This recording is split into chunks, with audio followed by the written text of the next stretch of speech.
So as you guys can tell by the title of the video, the IBF, the International Boxing Federation, has officially ordered their champion, MJ, Murodjon Akhmadaliev, to fight his mandatory challenger, Marlon Tapales.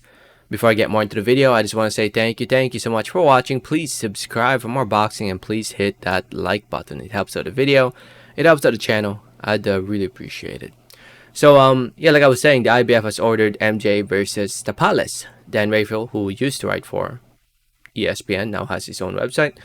He recently tweeted this out, and I quote, it reads, IBF has sent letters to both sides ordering 122 titleist Murodjon Akhmadaliev to make his mandatory versus former 118 titleist Marlon Tapales. They have until October 25 to make a deal or a purse bid will be scheduled. Hashtag boxing at Eddie Hearn at Knucklehead Boxing. Yeah, Knucklehead Boxing is with Pacquiao Promotions, correct me if I'm wrong. Eddie Hearn's with Matchroom.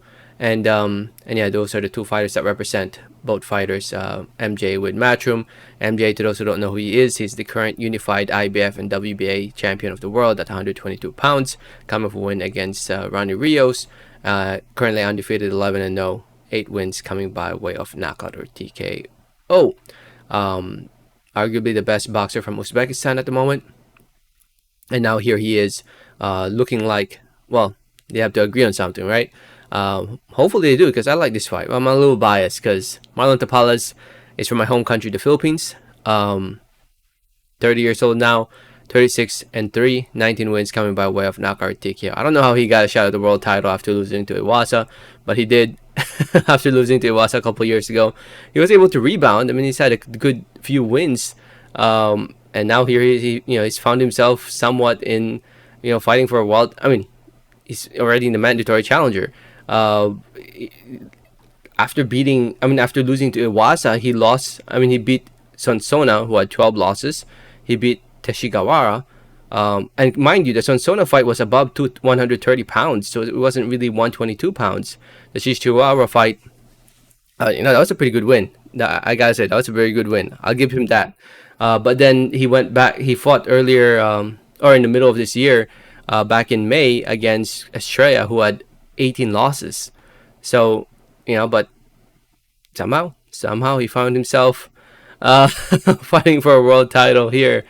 Well, it's not official yet, but he found himself in a position to be the mandatory challenger to fight for a world title. I mean, if you look at the 122-pound division at the moment, Akhmadaliev is considered number 2 by the Ring magazine, and Tapales is considered number 5 by the Ring magazine, and also number 4 by the WBO, and number 1 by the IBF.